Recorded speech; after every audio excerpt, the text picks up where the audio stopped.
Na escuridão de uma casa de praia, meu primo André sussurrou algo que mudou tudo. Às vezes, sinto que vivo uma mentira.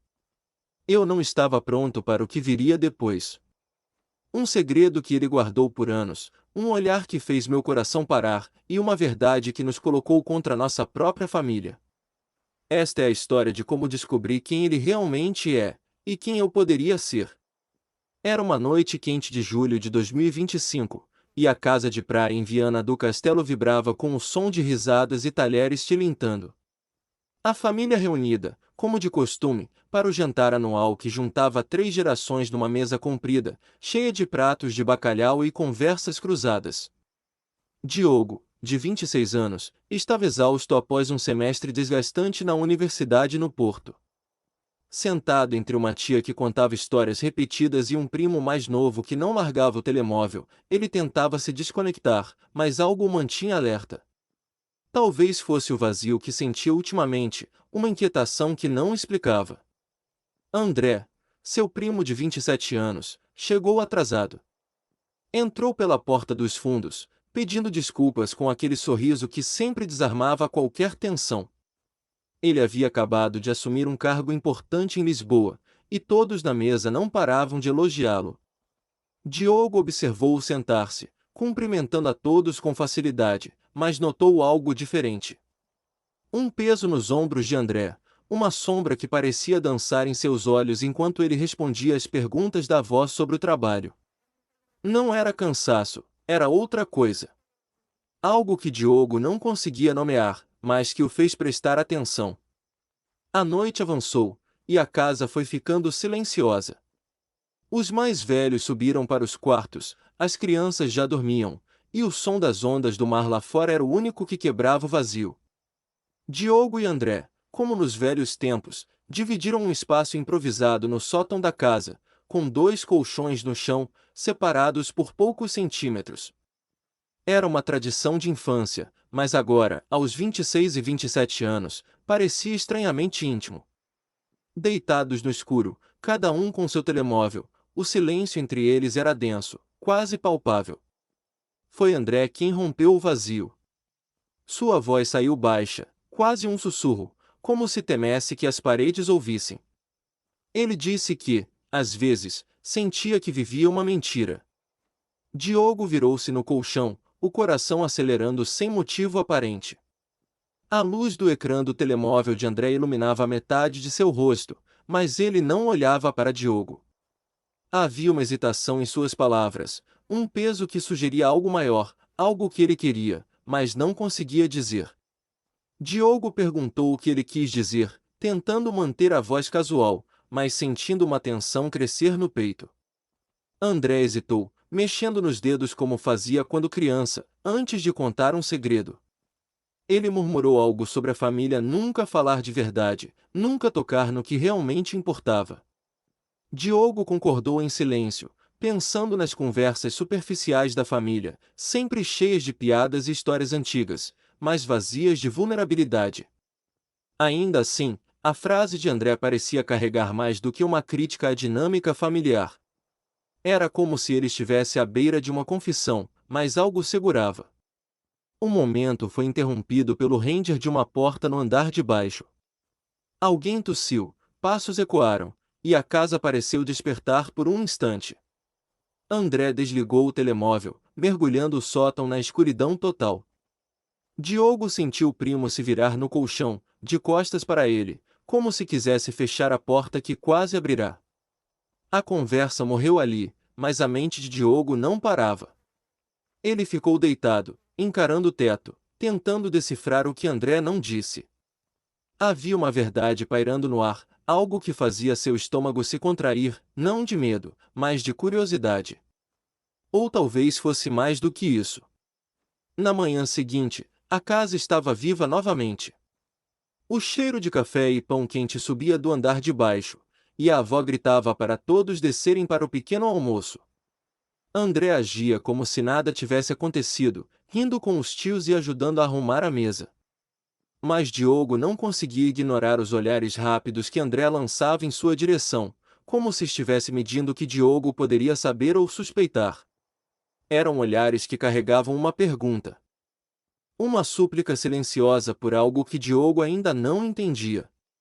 Enquanto a família se organizava para um passeio à praia, Diogo decidiu ficar. Ele precisava de um momento para pensar, para entender por que a frase de André ainda ecoava em sua cabeça. André também ficou, alegando que precisava responder a uns e-mails do trabalho. Quando a casa ficou vazia, Diogo encontrou-o sentado no alpendre, olhando para o mar. Não trocaram muitas palavras, mas a tensão do sótão parecia segui-los, crescendo a cada silêncio. André tamborilava os dedos na grade do alpendre, um hábito nervoso que Diogo reconhecia desde a infância. Ele quis perguntar, pressionar, mas algo fez hesitar. Em vez disso, disse apenas que estava ali, caso André quisesse falar. André não respondeu de imediato. Seus olhos fixaram-se no horizonte, onde o mar encontrava o céu. Por um instante, Diogo pensou que ele diria algo, mas o som de um carro chegando interrompeu o momento. A família estava de volta, rindo alto e trazendo sacolas de compras. André se levantou rapidamente, voltando ao seu papel de primo carismático, mas Diogo sabia que algo havia mudado. O segredo que André carregava estava mais perto da superfície agora, e Diogo sentia que, quer quisesse ou não, ele estava prestes a ser puxado para dentro daquela verdade. O sol brilhava forte sobre Viana do Castelo, e o cais de madeira esticava-se sobre o mar, onde as ondas batiam suavemente contra os pilares. Diogo caminhava devagar, sentindo o calor nas tábuas sob os pés, enquanto André já estava lá, sentado na borda, os pés balançando acima da água. Era o segundo dia na casa de praia, e a tensão da noite anterior ainda pairava, como uma corrente invisível que os conectava e, ao mesmo tempo, os separava. Diogo sentou-se ao lado do primo, sem dizer nada, apenas observando o horizonte onde o mar se misturava com o céu. O silêncio entre eles não era desconfortável, mas carregava uma espera, como se ambos soubessem que algo precisava ser dito. André quebrou o silêncio primeiro, mas não com palavras diretas. Ele falou sobre o quanto amava o mar, como ele parecia livre, sem segredos para esconder.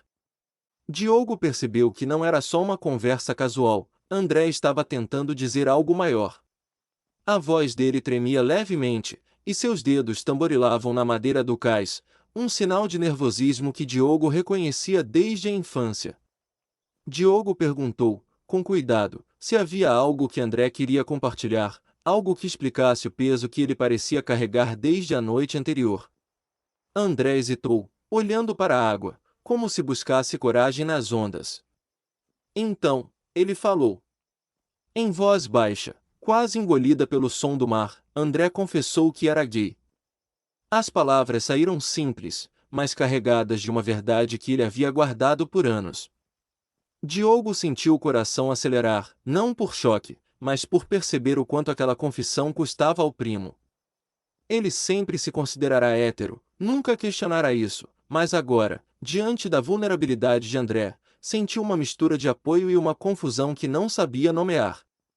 Não era rejeição, mas algo novo, algo que o fazia questionar o que sentia, não só por André, mas por si mesmo. André continuou, explicando que nunca havia contado a ninguém na família, que sempre temeu ser julgado.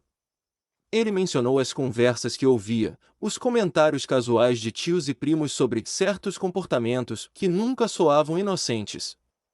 Diogo ficou em silêncio, absorvendo as palavras, sentindo o peso do que André enfrentava.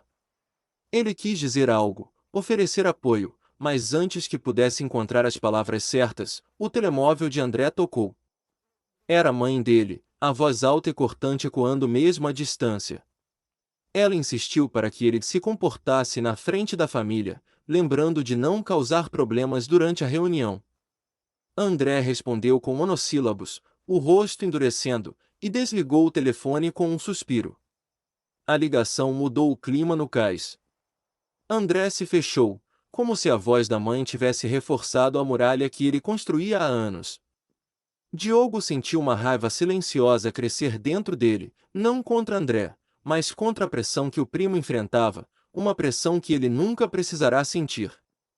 Ele tentou retomar a conversa, dizendo que estava ali, que André não precisava enfrentar isso sozinho, mas André apenas balançou a cabeça, murmurando que não era tão simples. Ele falou, em tom baixo, sobre o medo de ser rejeitado, de perder o lugar que ocupava na família. Diogo quis argumentar, mas percebeu que suas palavras não alcançariam a profundidade daquele medo. O som de risadas distantes interrompeu o momento. Alguns primos mais novos apareceram correndo pelo cais, gritando sobre um jogo na praia. André se levantou, forçando um sorriso, e disse que voltaria para ajudar com o almoço. Diogo ficou ali, olhando as ondas, sentindo que algo dentro dele havia mudado.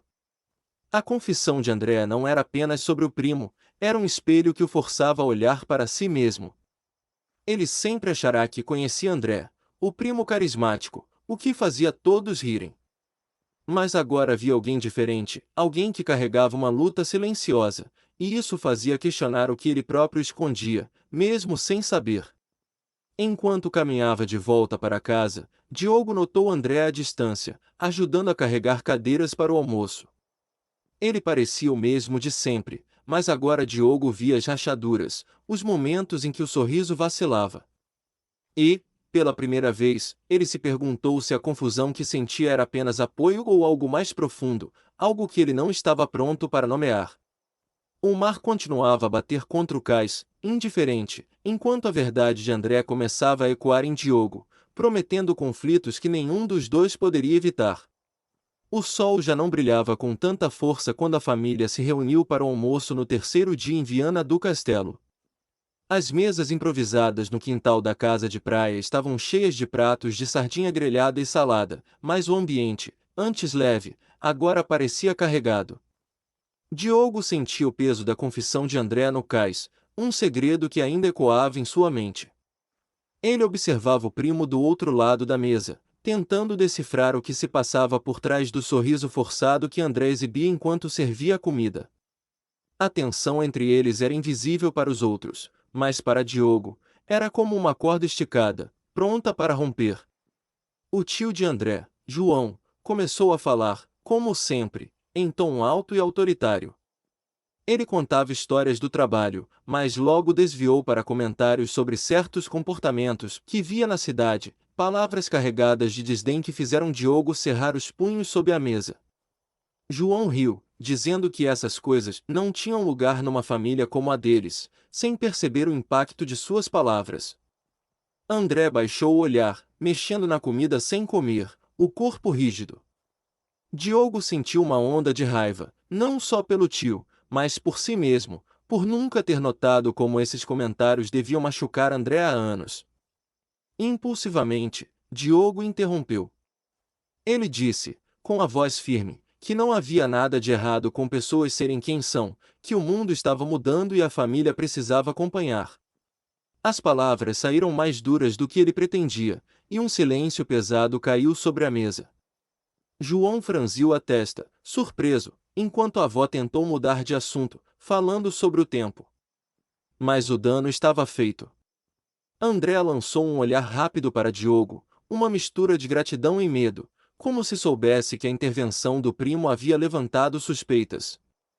Mais tarde, a traição veio de onde menos esperavam. Miguel, o primo mais novo, de apenas 15 anos, havia ouvido parte da conversa no cais. Curioso e sem entender a gravidade, ele compartilhou o que escutara com outros primos, sussurrando que André tinha um segredo estranho. A notícia espalhou-se como fogo, distorcida a cada repetição, até chegar aos ouvidos da mãe de André, Clara. Ela chamou o filho para uma conversa privada na varanda, mas a porta aberta deixou as palavras escaparem. Clara, com a voz tremendo de choque e raiva, acusou André de esconder algo que envergonhava a família. Ela perguntou por que ele nunca havia dito nada, por que escolhera esse caminho. André tentou responder, mas as palavras saíam entrecortadas, como se cada uma doesse.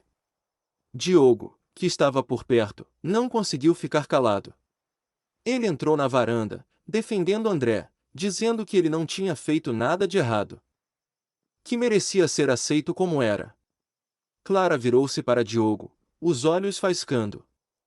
Ela o acusou de encorajar André, de plantar ideias que não pertenciam à família. As palavras dela cortaram fundo, não só por sua dureza, mas porque Diogo sentia a verdade por trás delas. Ele estava envolvido, de uma forma que nem ele mesmo entendia completamente. André ficou em silêncio, olhando para o chão, como se quisesse desaparecer. O confronto dividiu a família. Alguns tios tomaram o lado de Clara, murmurando sobre tradição e valores, enquanto outros, mais jovens, tentavam apaziguar, sem tomar partido. A avó, sempre a mediadora, pediu que todos se acalmassem, mas o estrago estava feito. André deixou a varanda sem dizer mais nada, caminhando em direção à praia, os ombros curvados sob o peso do julgamento. Diogo quis segui-lo, mas parou, sentindo os olhares da família sobre ele. Pela primeira vez, ele percebeu como a verdade de André não era só dele, ela mexia com todos, desafiava as regras não ditas que mantinham a família unida. Naquela noite, a casa estava quieta, mas não de paz. Diogo ficou acordado, pensando no que havia acontecido. Ele sentia a raiva de Clara, de Miguel, da família inteira, mas também de si mesmo. Por que defender André o fazia sentir tão exposto? Por que a confusão em seu peito crescia a cada pensamento sobre o primo? Ele sabia que a traição de Miguel e a reação de Clara eram apenas o começo. O segredo de André, agora exposto, estava prestes a testar os limites de todos, e Diogo não tinha certeza de onde ele próprio se encaixava nisso. O quarto dia na casa de praia em Viana do Castelo amanheceu cinzento, com nuvens pesadas cobrindo o céu e o mar agitado batendo contra o cais. A tensão que explodira no almoço do dia anterior ainda pairava, como uma corrente fria que atravessava a família. Diogo acordou com o peito apertado, incapaz de esquecer o confronto na varanda, as palavras duras da tia Clara e o silêncio ferido de André. Ele sentia que algo dentro de si havia se quebrado, não apenas pela dor do primo, mas por uma confusão que crescia em seu próprio coração. Enquanto a família tentava retomar a normalidade, com risadas forçadas e planos para um churrasco, Diogo percebia que nada seria como antes. André passava o dia evitando olhares, ajudando nas tarefas com uma eficiência mecânica. Ele carregava cadeiras, lavava pratos, respondia às perguntas da avó com frases curtas, mas seus olhos não encontravam os de Diogo. Cada movimento dele parecia uma tentativa de se esconder, de se proteger do julgamento que ainda ecoava nas palavras de Clara. Diogo, por sua vez, não conseguia parar de repensar os momentos compartilhados com André, o jeito como seus dedos se tocaram ao passar uma garrafa d'água, os olhares longos no cais, a confissão sussurrada no sótão. Essas memórias, antes apenas fragmentos de uma amizade próxima, agora pareciam carregadas de um significado que ele não queria nomear, mas que o fazia questionar tudo o que sempre acreditara sobre si mesmo. Diogo sempre se considerará hétero, nunca sentirá a necessidade de duvidar disso. Cresceu ouvindo as mesmas piadas e comentários que André temia, sem nunca questioná-los. Mas agora, com a verdade do primo exposta, ele se via forçado a encarar seus próprios sentimentos. Era apoio? Era curiosidade? Ou era algo mais, algo que o assustava pela sua intensidade? Ele tentava racionalizar, dizendo a si mesmo que só queria proteger André, que sua inquietação era apenas empatia. Mas, no fundo, sabia que não era tão simples. A forma como seu coração acelerava quando André se aproximava, o vazio que sentia ao vê-lo se afastar, isso não era apenas amizade. Naquela noite, a família decidiu fazer um jantar mais tranquilo, mas a maioria optou por sair para um bar na cidade, deixando a casa quase vazia. Diogo e André ficaram para trás, sem planejar. O silêncio da casa amplificava cada som, o tic-taquear do relógio, o vento lá fora, o render do chão sob os pés de Diogo enquanto ele caminhava até a sala onde André estava, sentado no chão com o telemóvel na mão. André ergueu os olhos, e por um instante, Diogo viu uma vulnerabilidade crua, como se o primo estivesse esperando por algo, talvez apoio. Talvez rejeição. André tentou se aproximar, não com palavras, mas com um gesto sutil. Ele se levantou, ficando mais perto de Diogo, e por um momento, seus dedos roçaram o braço do primo, um toque leve, mas cheio de intenção. Diogo sentiu o corpo enrijecer, não por repulsa, mas por medo. Medo do que aquele toque significava, do que ele próprio sentia. Ele recuou um passo, balançando a cabeça, incapaz de explicar a confusão que o dominava. André interpretou o gesto como rejeição. Seus ombros caíram, e ele murmurou algo sobre precisar de ar, saindo em direção à praia sem olhar para trás. Diogo ficou parado, o coração disparado, dividido entre correr atrás de André e deixar o momento passar. Ele sabia que sua reação havia machucado o primo, mas não conseguirá evitar. A confusão em sua mente era como uma tempestade. Ele queria apoiar André, queria ser o porto seguro que o primo precisava, mas cada passo em direção a isso forçava a enfrentar System, confrontar questões que nunca havia considerado. Como podia apoiar André sem entender completamente o que sentia? A culpa o corroía, mas a incerteza o paralisava.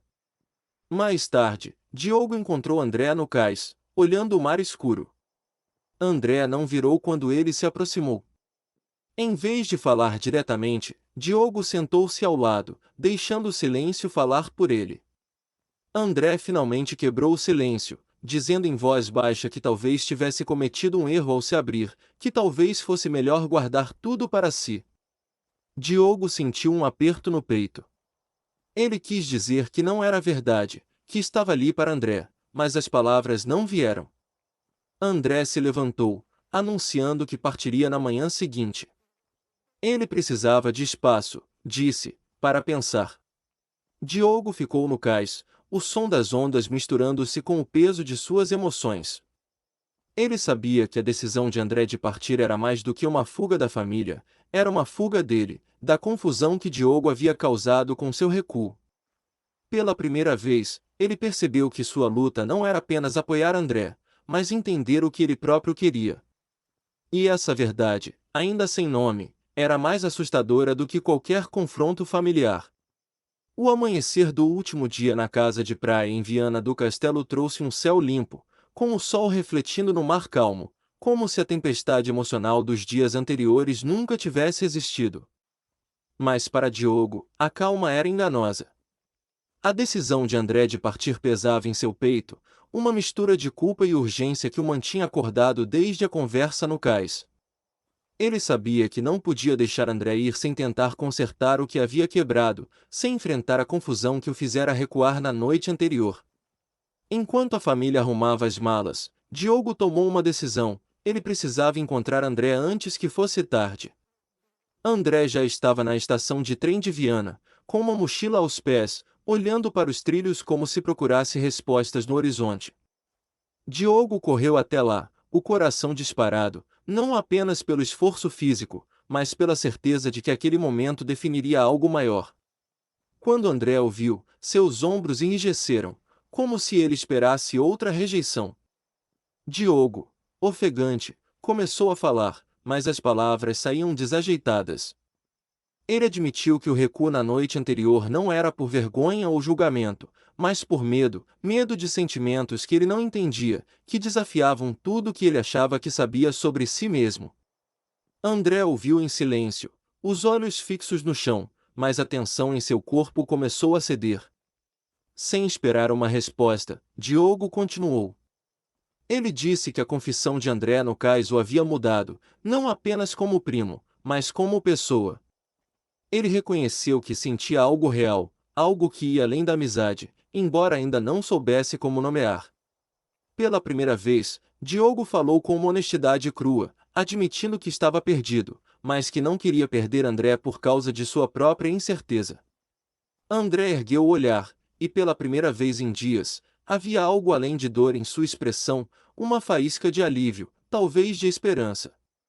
André então falou, a voz baixa, quase engolida pelo barulho da estação. Ele confessou que sempre sentirá algo por Diogo, um amor que guardara em silêncio por medo de arruinar a amizade que os unia desde a infância. Ele nunca quis forçar nada, disse, mas a proximidade dos últimos dias o fez acreditar, por um momento, que talvez pudesse ser diferente. A rejeição de Diogo na noite anterior doera, mas ele entendia, não era vergonha, era confusão. André admitiu que partir parecia a única forma de proteger a si mesmo, mas agora, diante das palavras de Diogo, ele hesitava. Os dois ficaram em silêncio, o som do trem se aproximando ecoando ao fundo. Não houve beijos, nem gestos dramáticos. Em vez disso, Diogo estendeu a mão, e André a segurou, um aperto firme que dizia mais do que qualquer palavra. Eles prometeram manter contato, não como primos que se veem uma vez por ano, mas como pessoas dispostas a enfrentar a verdade, mesmo que isso significasse desafiar as expectativas da família e da sociedade. André decidiu não partir naquele trem. Ele voltaria com Diogo para a casa de praia, não para confrontar a família, mas para começar a construir algo novo, algo honesto. De volta a casa, a família ainda estava dividida, mas sinais de mudança começaram a surgir.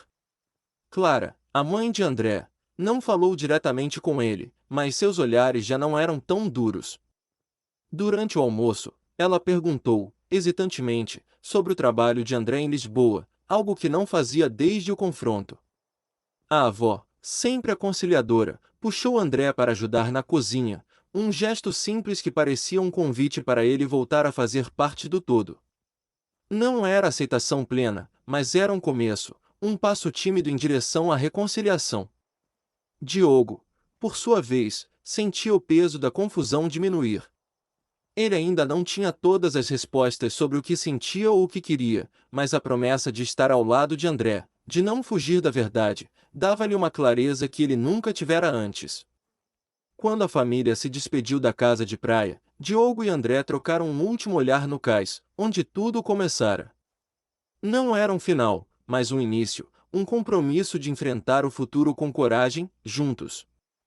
Dias depois, já de volta ao porto, Diogo recebeu uma mensagem de André, uma foto do mar de Viana, com a legenda "Ainda penso nisto". Diogo respondeu com um simples "eu também", mas aquelas palavras carregavam tudo o que haviam vivido. A história deles não terminava ali. Era uma jornada de aceitação, não apenas de André, mas de Diogo, que começava a entender que o amor verdadeiro, seja ele qual for, começa com a coragem de ser quem se é.